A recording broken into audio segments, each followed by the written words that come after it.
My name is Jennifer Stirling-Campbell, and I'm now offering a free 20-minute one-on-one session exclusively for my newsletter subscribers. Sign up at overcomedepressionpodcast.com and quick start your healing journey today. People who are narcissistic aren't typically happy. They're only quote-unquote happy when they're controlling people around them, and as soon as they can't control the people around them, they fall apart. There's quite a few markers. One of the things that their emotions drive them. They believe their emotions are their reality, and everyone else's reality as well, even if other people don't feel the same. They're so dead set on keeping whatever reality they believe in safe from being confronted or challenged, that they will manipulate in every way, shape, and form to protect that lie, the lies that they either want so badly to believe or want you to believe so that they have control of you. When you start to learn to recognize these, and I'm talking not just in a physical world where we interact with each other, but on a spiritual one, the thoughts that come into your head, the manipulation that goes on a subconscious level through dark forces that want to control your mind and want to use you, your body, your mind, to control others. And looking to yourself first. How am I doing that? Because when you can let go of the control and you can forgive others for controlling you and then make appropriate choices, that is where the joy will come from.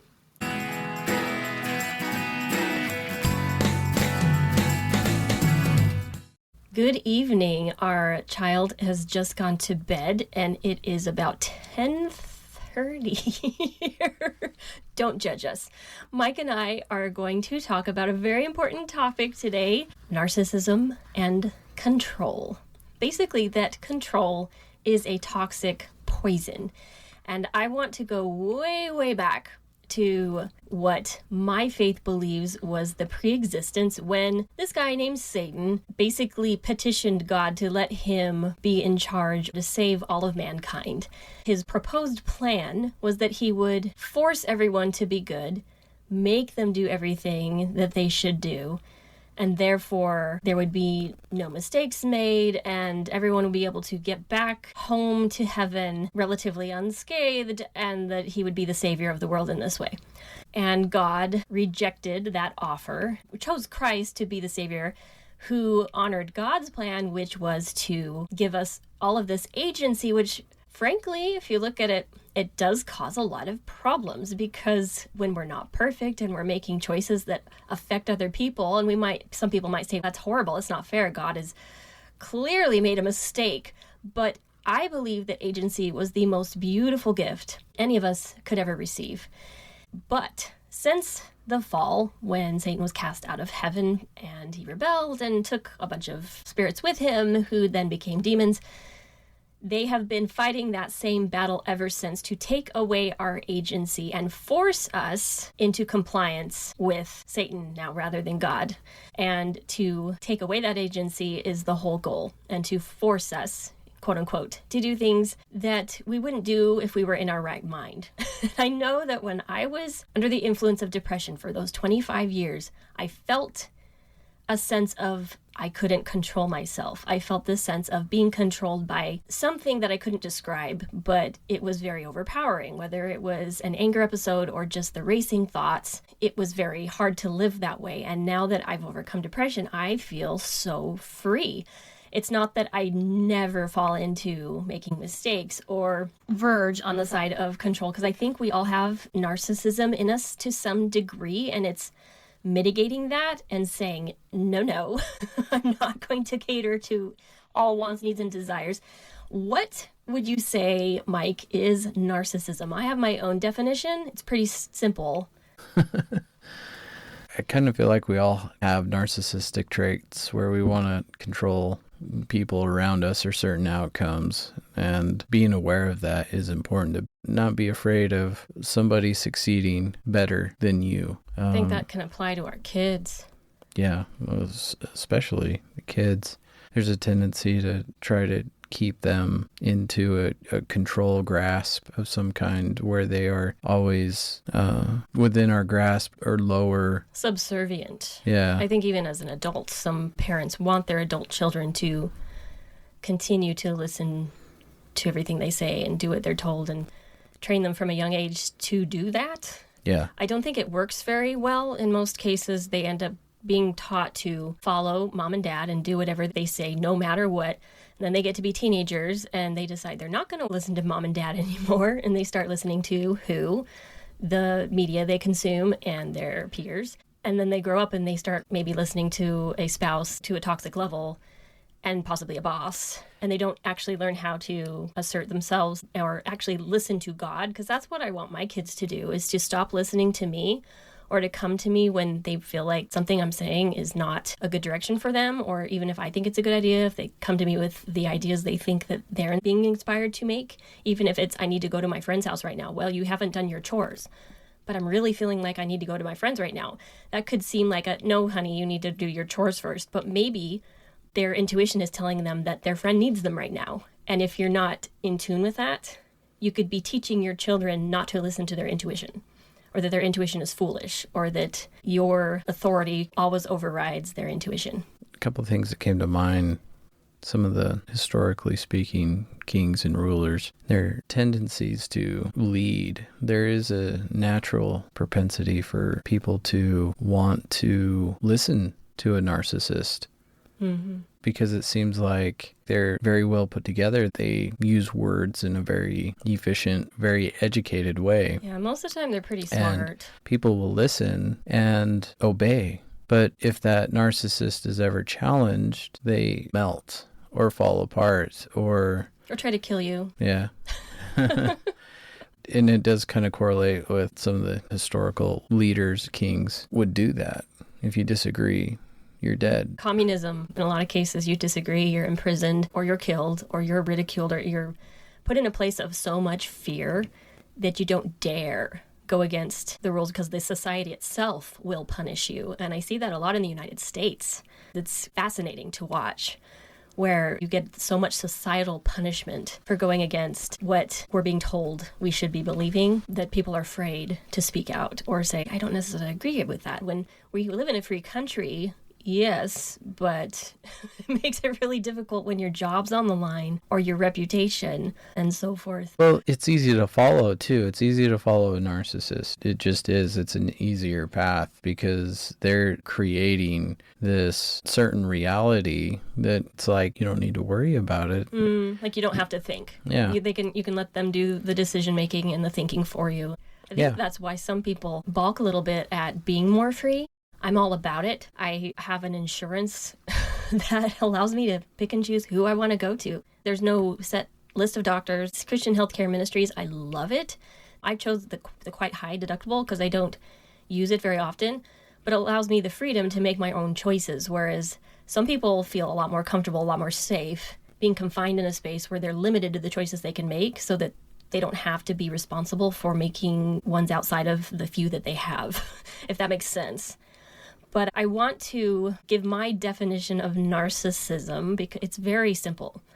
I think that it breaks down to two major things. And there's some fabulous resources online. I would highly recommend Michelle Neves. Surviving to Thriving is her YouTube channel. She delivers the information in such an, I wouldn't say upbeat, because that's not quite capturing it, but optimistic, hopeful way that educates you about how narcissism works without it seeming quite so dark and dismal and hateful towards people who struggle with it.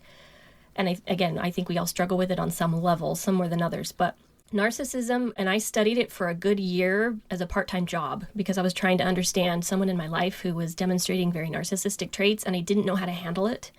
And it was very helpful. But two things are, you will worship me, and I will control you. 1 and 2. You will worship me, I will control you. That is Satan's plan embodied in a human being. And I think that he uses us, first of all, trying to control everything. It's always made me miserable whenever I get into, I want to control this thing, or especially when I was depressed and I wanted to control the entire planet. Everybody changed, so I don't have to. Not a happy place to be. It feels very heavy. There's nothing light about it. When we honor the choices of others, even when we don't agree with them, even if it affects us in some ways. There's obvious boundaries where we have control of our space, of our bodies, of our homes, our properties, our children until they've left home. But outside of that, it really isn't our place to be trying to control the planet or control others around us or control our neighbors. Yes, we can try to do things that will affect or inspire, but outside that, it just becomes controlling. And oh my goodness, hi. We got a little Hey, buddy. out of bed fellow. Hi. Erastus, you need to go to bed. You're so loud. Say hi, buddy. You want to say hi? Hi. Good to see you. Welcome to our program. We've waited all day to do this because... You're supposed to be asleep. Can you say bye? Good night. Yeah, hopefully. Yeah. But I would say that the one of the major essences or foundational principles of depression is, one, absolutely try to control yourself and others at all times, and it totally backfires. It just makes you more depressed. Well, and the world around you, and God. Tell him how he should be. When you were talking about the adversary and narcissism, there's some good examples in the Bible around that. When Moses, after he conversed with the Lord, he was confronted by Lucifer. And in that exchange, Lucifer demanded Moses worship me, and Moses refused to do so. And he basically threw a fit right there. It was a coming apart of sorts. It's an identification of a spirit, what that looks like. Like a spirit of narcissism that we allow if we give up our free agency, essentially. And some people say narcissists cannot change. If you believe that, you don't believe in the atonement or that God is a God of miracles, because while it's uncommon for narcissists to see clearly enough to be able to change because they're so wrapped up in their world, it can be a very emotionally charged place where they really believe their own lies. But I do believe there's hope for people who struggle with narcissistic tendencies. I've seen it happen. I've seen it in myself. I used to be much more narcissistic. So I think it's absolutely possible to heal. It's an innate carnal nature of sorts. The spirit of narcissism has qualities that sometimes inflicts and torments us. Yeah, it does. I don't think anybody can escape, but I think it's easier for some people to be a little bit more self-aware than others. But it's really hard to look at those things too within yourself, because it's kind of ugly. Yeah, Scary. When you're a narcissist, there's certain power. When you get people that validate you in what you're doing, and then somebody challenges that validation with a truth or simple logic, at all costs, they have to defend it. And that's where the meltdown happens. They have to protect this self-created reality. Based on probably some truth, but it's been validated by people that have subscribed to that narcissism in their world. They've fed off of and had success with that. And people that challenge them usually become enemies, and they stop talking to you. I think the people who are on that spectrum, they can't just disagree with you or not be friends anymore. I've seen it many times where they are out to destroy your reputation, your identity. If they could put you in jail, oh, they would. Like, they just hate you. I mean, you see it online a lot with the way that people treat each other. Respectful dialogue is so valuable. Whenever I confront someone's belief system online and challenge it, I always express gratitude if that person responds honestly but respectfully, even if I don't agree with what they're saying. Because I feel like it's more and more rare these days. And I think that it really started in grade school with how we've been taught to just get along and stop fighting. And I think it's a mistake that we've been taught this since we were little kids. I get it that it's the easy thing and we don't want bullies and so forth. However, we have been taught that it's not okay to disagree, and that we have to keep our feelings inside. We were not encouraged to express differing opinions in a space where we could be taught and mentored.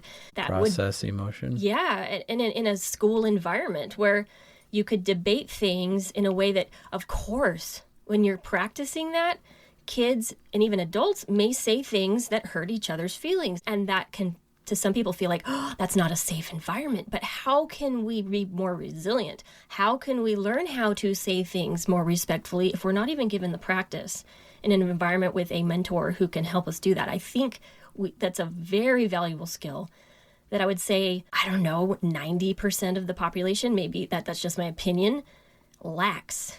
They just don't know how to do it because they were told to just be quiet, get along, don't fight.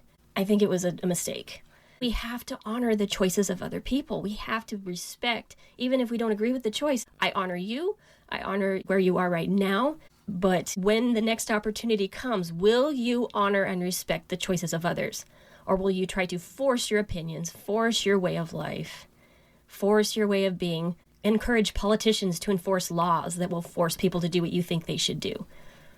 This is all wrong. You take any good thing, even if it's true 100%, and you force it, you make it compulsory, it then becomes evil across the board. Hitler had so many good ideas. And you read some of his stuff, it's like, wow, these really good ideas. They seem very sound. But as soon as you force them upon people, it's no longer good. I agree. No matter how well-intentioned they are. I like to push my health upon Mike sometimes, and he really resents that. Please eat better. Please eat these. Please drink this green drink. And he's like, gross, get that away from me. Please. Well, I don't mind some of your drinks, but where you're at with your health and where I am, I'm working on it. Let me just put it that way. But I know that I could be a better wife by inviting and loving and encouraging rather than shaming and trying to implement agendas or making you a meal plan and saying, here, this is what you need. That doesn't make you want to change, I've noticed. Well, and that's the thing. Change has to come from the individual. You got to give people the room to make those decisions. And outside of civil unrest or people assaulting other people or destroying property, basic laws that protect us and should be enforced. Proper boundaries, of course. Yeah, proper boundaries. But people need to be able to make their decisions, be able to choose what they want in their life. And even if it affects me, even if down the road we get medical bills, because there's so many choices people make that affect other people. And we're going to encounter burden wherever we go. And I do agree that we can be responsible for our own health. If I choose poorly in my life, then it becomes incumbent upon somebody else to take care of me. So how do you navigate that? Or secondhand smoke. If you have a spouse who smokes, and I think what it really breaks down to is you have the agency to choose who you're with, choose who you work for, and you may say, oh, no, I don't, but we all do. We all do. We can make changes if we choose to do so. If we choose to stay, we are choosing to help lift the burdens of the imperfect people around us who are maybe creating some problems of their own. We do the same thing. And so you have to weigh, is this person or this job worth it to me? Do I need to stay? Do I need to go? I think turning, of course, to God's will and aligning with that, you know what the thing is. It can be hard to watch the people we love make choices that we wouldn't make ourselves or we've made in the past and we don't want them to make again. But it's all about agency, and it's all about that respect and Grace. That honoring their path and loving them through it. We're all in this together. If you're a child living at home, you maybe don't have quite as much of a freedom to leave your home at that point, but someday you will, and you're still in charge of your mind. No matter how good or poorly you're parented, if you had a parent who yelled at you all the time, you still have the ability to process and reject the lies you're being told. It's not easy in an environment like that, but the agency is real. We have more than we think. Satan does not want us to know just how much freedom we have, choice over our minds, the choice over our bodies, the choice over where we go, whether we stay or leave a certain situation or relationship. A big part of that is gratitude and forgiveness. Mm-hmm. If we can embody what that is, if you've got a loved one that kind of knowingly chose a unhealthy path in life and is now suffering the consequences and now it's affecting you because you have to take care of them, is there going to be a resentment there that you have for them? Well, you chose to stay. You chose to stay, right? Or what do we do to take care of them? How do we take care of them and how do we love them? Right. And overcome those challenges. Imagine carrying that resentment. This is a burden to me. I have to take care of you now. There's so many things I wanted to do in life. And so there's a certain part of expectations that you put out there. Which can be pretty rigid. You look at societal expectations. I'm going to get a job. I'm going to have a pension. I'm going to retire at this age, and then we're going to travel. Yeah. And you have this plan, right? Yeah. You're like, man, I wanted to go on a vacation. I wanted to go see Europe or something. And it's like, nope, medical bills. nope. Yeah, exactly. where's the gratitude? Where's the forgiveness? How do we see them as a child that's learning? Because we all have things that we're children at. And being that, wow, this is hard, but dang it, I love you. We're going to get through this. I saw this coming, but I love you so much. And I'm not going to let you go. I'm not going to let you go. There's value and beauty to sticking with imperfect people and watching them grow and being not just content, but alive in the adventure. Well, we're all imperfect. We're all imperfect. Being with imperfect people. Grace. Oh my gosh. Grace has saved my life. I've had some opportunities to be pretty frustrated with a particular neighbor. Mike knows who this neighbor is. He gets pretty frustrated with this neighbor too. But just looking at them like this is a beautiful soul that has some childish qualities that they're growing from, and I'm going to just love all over them and let them know that I still like them, still love them, even when I don't like some of their choices. We can burn bridges so badly that people just want to see you crash and burn, rather than when they see you giving them grace. Within boundaries, of course, like that's not okay. Please don't say that to me. You know, it depends on the situation, but to just be reassuring people that I still care about you. Reassure people that even though maybe you don't like what they do, that you like them. And that opens up that space where they can offer that help. Because if people feel that you care, it's hard not to like you. I think people stop caring when they feel like you don't care about them. Yeah. And I felt that way about teachers. It was really hard for me to feel motivated to work hard in a class. I'd do the minimum work if I didn't feel like a teacher cared. A teacher has domain over their classroom, right? And I've had my children come to me before complaining about their teacher, how the teacher doesn't grade fair, or they're really boring, or whatever. And they wanted me to go talk to the teacher and make the teacher change their mind. And in most cases, I would sit my child down and say, you know what? Your teacher has certain standards. They have likes and dislikes. Of course, they have biases.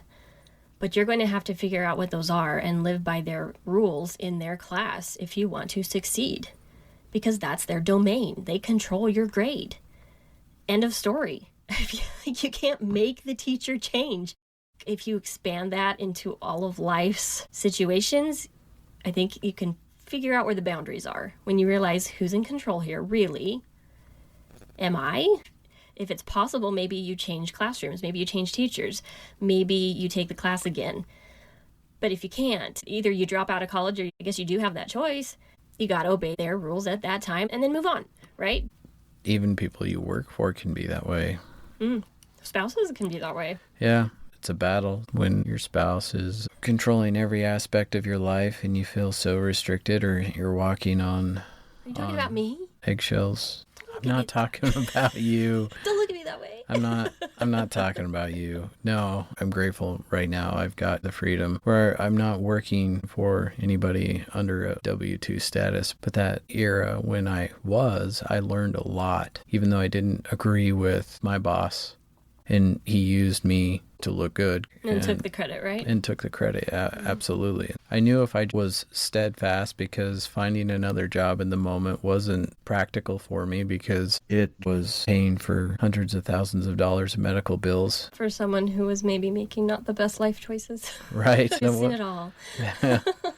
I don't want to judge either, but going through the life experience like that, where you're stuck with a boss that's hardly respectable and he degrades you every day you're there, you can stand up for yourself, but there's an element of persevering. And the interesting part of that is people see your integrity in those moments. There were corporate individuals who saw my integrity in those moments. And it didn't happen that year, but the following years, there were opportunities that opened up to me because people eventually saw the work I was doing. They created another position and put me in it. And then you were free. I mean, I was free from the boss that I had, but there was also a lot of respect that was given because they recognized what kind of a man that he was after the fact. But in the end, it worked out a lot greater for my career and my pocketbook. Because you're able to honor where he was at and not let it get you down too much. Exactly. I think that is a big part. You are in control of your own ship. There might be some choppy seas out there, but You got to navigate it. yeah, how you move through those waves, tackle those obstacles. It's led to who I am today, but it's also helped me see narcissistic people.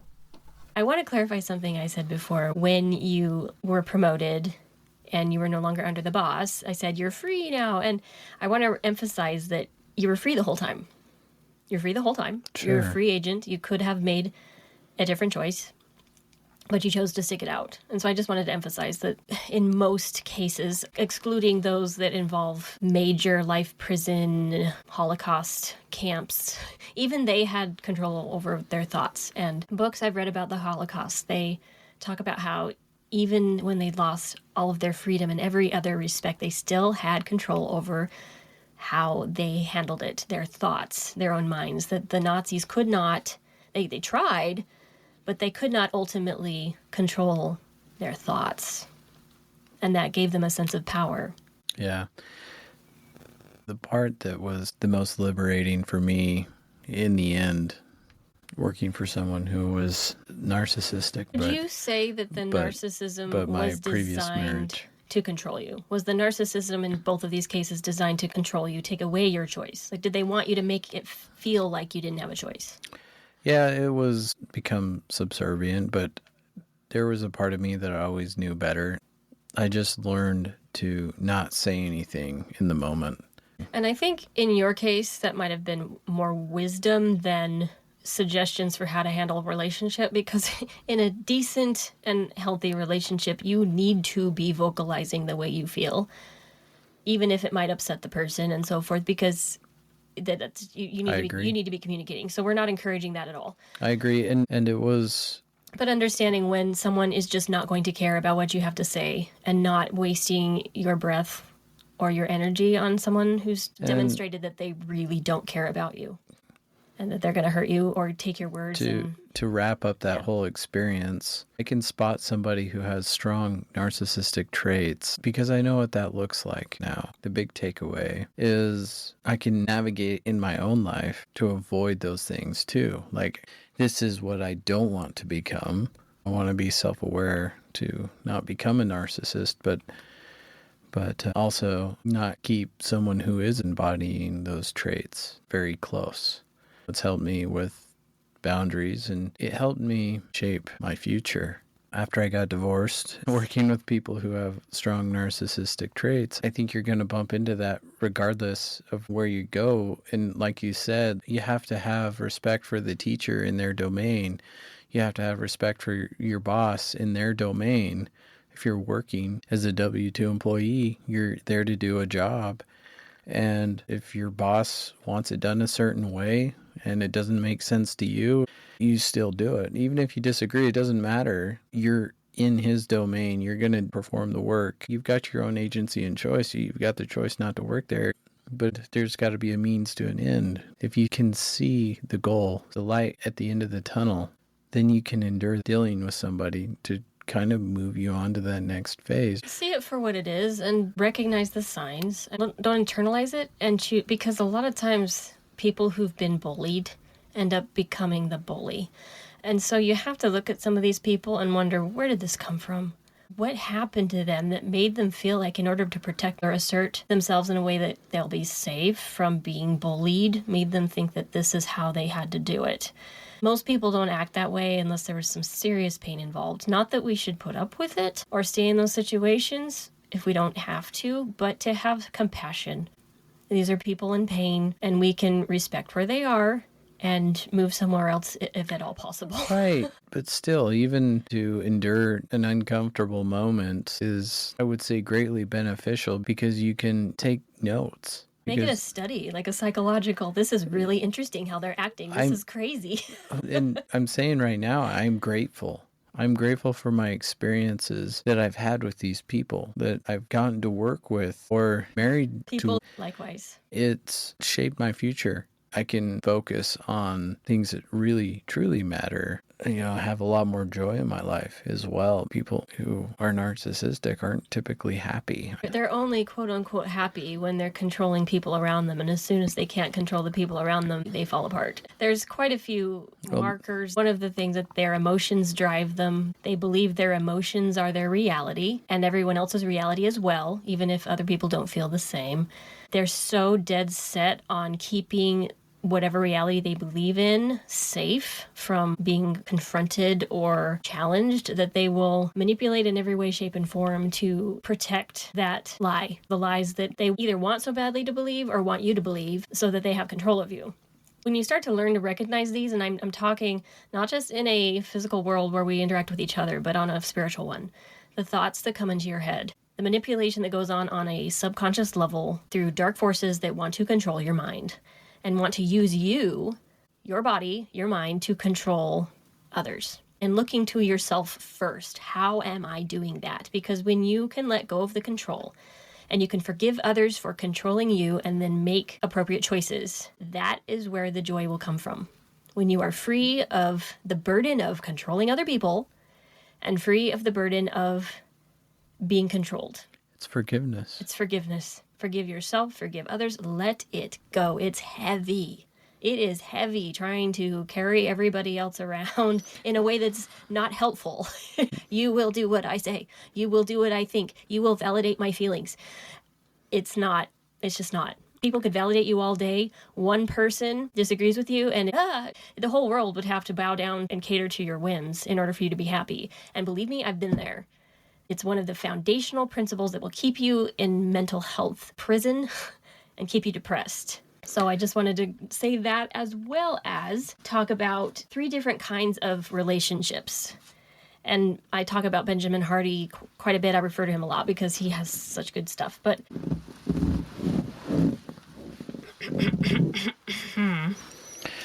your yoga ball's so loud. It's a nice seat, though. Yeah, it's nice and comfy. Anyway, so there's dependence, or being a follower, being dependent on government, your children, parents, other people, spouse, which isn't necessarily bad in every situation. Sometimes we need to depend on others. However, chronic dependence means we don't want to make any decisions. We've been told what to do, not freedom. Then there's independence, which is more isolated, where we're making our own progress and taking independent action, all the credit for yourself. It's one of the most celebrated things in the United States was this independence. Yay, freedom. Like, I'm kind of right there, right? I verge on that extreme. But interdependence, which is finding people with common core values and goals who have different perspectives. They are way different from you. They have different strengths, different weaknesses. They see the world different, and you share these with each other in respectful dialogue. And they're willing to work with you as a team. So unselfishly, all giving, all benefiting and growing. This would be the apex of what the church is. It's not conservation. What is it? Consecration would be like the law of consecration. The law of consecration, but in any setting. It could be work, it could be your home, it could be, and we're not talking about socialism where it's forced, because remember, as soon as something is forced upon a population, it becomes evil. It's opt-in. It's voluntary. Voluntary. You're opting in. And that is where the freedom comes. And you can opt out. If I'm not feeling like this team is really working, you can opt out. But finding like-minded people, again, with similar values and goals, like you want to get to the same place, but maybe your way of thinking or your ideas for getting there are very different. And it allows you to figure out where your blind spots are, where their blind spots are, and being willing to try to understand where everybody's coming from. And I heard a quote recently. There was no credit given for where this quote came from, but that you could go really fast somewhere by yourself, independently. You get there, you make all the decisions, you call the shots, you do the thing, but you can go really far together. And I think, again, I tend to verge on the independence train, and I'm trying to get more into a collaborative mindset where, yes, I can make all my own choices and have all the control if I do it myself. But when you do it with others, again, with like values and like goals, there's a sense of joy and purpose that is very driving. You can't look at any business out there that's really successful that's run by one person. It doesn't really happen. I suppose maybe there's examples of really successful people, but most of them have teams. So Again, opt-in, the most important concept of what we're talking about today. It's got to be opt-in, but stop trying to forcefully opt people in on your train if they're not ready or willing to do it. Whether it's a spouse, a child, they have their own wills, they have their own paths. You got to respect it, even if you see them self-imploding or self-destructing. You can look at God's laws and how they operate. If we want people around us to adopt kindness, we have to operate by those same laws and not implement those laws, but live by those laws. Yeah. And I would say that most communist dictators broke all the rules they made. Like, it applied to everyone else. Absolutely. There isn't a single communist leader or any person that's ever lived in history that hasn't been a hypocrite. And again, looking to myself, I'm encouraging to look at yourself. How do you do this? It's making you miserable in whatever area that is. How do you expect other people to do things that you're not able or willing to do yourself? And I think a lot of times we think, well, yes, I am. Are you really? I know this is a silly one, but my sons feel a lot of contradictions over phone rules. and he insisted that they don't be in the bedrooms with their phones. I agree with it, but Mike didn't necessarily feel that he should have to not be in the bedroom with his phone. And I said, that's not how it works. They're not going to respect your rule if you can't respect the rule too. I mean, that's any teen. Across the board, you have to obey your own rules that you make or you lose respect. And they don't want to obey your rule because you're not even willing to obey it. I agree. A new dad here. I mean, he's amazing. The fact that he cares enough to make phone rules, that's a good positive thing. It's hard because we've learned how to navigate certain things, and then we expect others, like our children, to live their life in a stricter form. Yeah, well, when I use my phone, I'm actually doing something work-related, communicating with someone, making a plan for the next day. You can do that outside the bedroom. And the only reason I have my phone in the bedroom is because the bedroom is our podcasting room and I need it to film the podcast. So that's the purpose of it in the room. But if I'm using it, I don't use it in the bedroom. And when we make the rule, we got to understand that, well, it's got to be the same for them too. The point is, it doesn't matter what the phone is being used for. If you make the rule, you have to abide by your own rule. Unless you tell the kids, well, if it's for work, then you can go in your bedroom. Just like when it's for work, I can go in my bedroom, which is kind of a slippery slope. Like, how do you monitor that? So, I've done the same thing. I've caught myself saying, oh, you can't do that. Don't pee on the floor for the toddler. I don't pee on the floor either. Yeah. Please don't pee in the sandbox. I don't pee in the sandbox. Don't hit the dog. I don't do that. Oh, shoot. Have I ever kicked the dog? Maybe. But it's not okay to kick the dog. Oh, here's a good one. Don't talk to me that way. How many times do we do that as parents? You don't talk to me that way. But how are we talking to our kids? And then they talk to us back that way. And we're like, you don't talk to me that way. I'm the parent. Yeah. But we're talking to them that way. So it kind of negates the respect thing. It goes both ways. We have to mentor and positive discipline, but when we try to control our kids, I don't think it goes well. That serves the same laws and the same principles in society with our leaders around the world. They make laws for thee, but not for me. If you don't want your kids watching certain shows, then don't watch those kind of shows either. As a parent, you try to create all these buffers. I think sometimes we think we're above the buffer because we know. Like, we understand. And so we don't have to follow the buffer. But it's just not accurate. It's not true. Which ties back to God's laws and how they work. He obeys his own laws. And he does. Well, absolutely. But that's the point. The laws that we follow in this universe, once we learn how these laws operate, then we become, well, good parents. Yeah. And good people. Like good and mentors, good people, kinder neighbors, better friends, better daughters, sisters, brothers. You have a lot more joy in your life when you let go of expectations and trying to control people, when you're like, I'm so angry at so-and-so because they're so stupid. Whatever it might be, their landscape looks ugly and you want to control them. Or move into an HOA, that's a choice. Then the HOA can control your neighbors. Yeah, but we don't. That's just it. Don't worry about it. Don't worry about it. We got this weird perception of this cookie cutter society and the way things should be. It's like, if so-and-so doesn't cut their grass, I'm going to melt down. The Like, weeds will spread to my yard. if you just live in a space of like, you don't even see those weeds. The way to get your neighbor to change is first you got to find forgiveness for them, for yourself. Find out how they tick. And then become their friend. Serve them and Find help out them. what they like. I had a friend who's a member of my church. We don't drink. He realized that his new neighbors liked beer. And so he went to the store and he bought them beer, and he took beer over to their house and welcomed them to the neighborhood, even though he would never drink it himself. But that was kind of a peace offering. They knew he was a member of the LDS church, that he didn't drink. And they're like, oh, wow, he brings us beer? Like, you're our new friend. Yeah. I would probably go with something a little bit more common, like Cookies. yeah. They really appreciated it. That was where they were at. He said that the energy completely changed. It was unusual, and I thought kind of cool. So, Yeah. with that said, I'm very appreciative of Mike for doing this for me. It's now like 11:30 at night, and he's such a trooper. I know he has to work in the morning. I don't, but I will have a toddler waking me up around 6:30, so I think we'd better say goodbye. Your job is far harder than mine. Oh, it's just different. Being a mother used to be the hardest job in the world. And I think that a lot of mothers are in that place because a lot of women in this country have mental health struggles and physical issues and health problems that make it very hard to be a parent all day long. And I am with you. I have been there. I love being a mom now because I have energy, because I'm much happier. I enjoy life, I think, more than the average person does.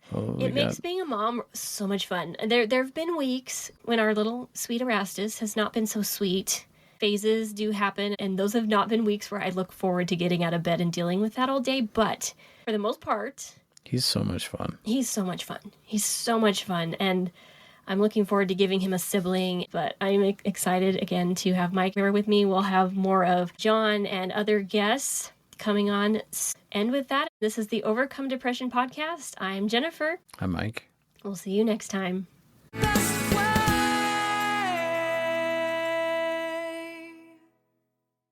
If you are new to this podcast, please go watch all of the hashtag introduction videos first, and then consider downloading the Overcome Depression workbook. Links in the description. The content in this podcast is based on my own personal beliefs, is for informational purposes only, and is not intended to substitute for medical advice, diagnosis, or treatment. Please refer to the full legal disclaimer in the description.